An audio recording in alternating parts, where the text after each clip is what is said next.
Hello, Dimsdale. I'm Jet You Betcha with today's editorial, which technically makes it a Jetatorial. Selena Maria Chandler Scott suffered a miscarriage at 19 weeks in rural Georgia and was arrested after fetal remains were found in a dumpster.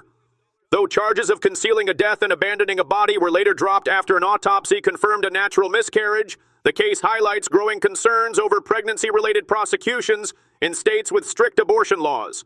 Georgia's abortion ban grants fetuses legal recognition, contributing to such cases. Advocates warn that women are increasingly criminalized post-Dobbs. Experts say such prosecutions create fear and confusion around miscarriage management. Critics argue that fetal personhood laws threaten women's rights and health. In other developments, microplastics, tiny plastic particles under 5 millimeters, are being discovered in human organs, food, and ecosystems, raising health concerns. Scientists warn they can leach into food and drinks even with brief contact, not just long-term use. Microwave heating of plastic containers, including reusable ones, increases microplastic shedding. Studies have found these particles in human brains and arteries, with potential links to diseases like dementia and heart conditions, though causation isn't confirmed. Experts suggest reducing plastic use by switching to glass or stainless steel, especially for food storage and heating. Industry representatives maintain that plastics are safe and essential, but researchers stress the need to limit exposure.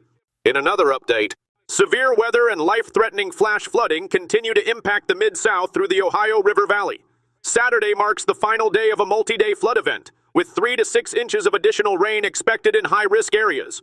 Flash flood emergencies are in effect in parts of Arkansas and Missouri, where saturated ground is worsening conditions.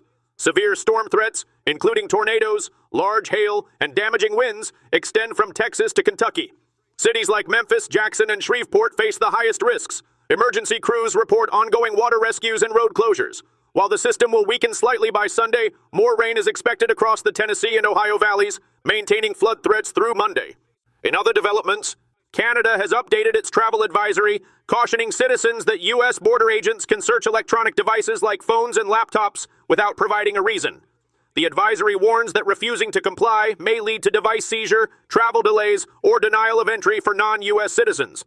U.S. Customs and Border Protection agents are legally allowed to demand passwords, and travelers who refuse risk further complications. Canadians are advised to switch devices to airplane mode to avoid unintended downloads. While U.S. officials argue such searches are vital for national security, civil liberties groups criticize them as intrusive. The U.S. Supreme Court supports the practice under the border search exception to the Fourth Amendment.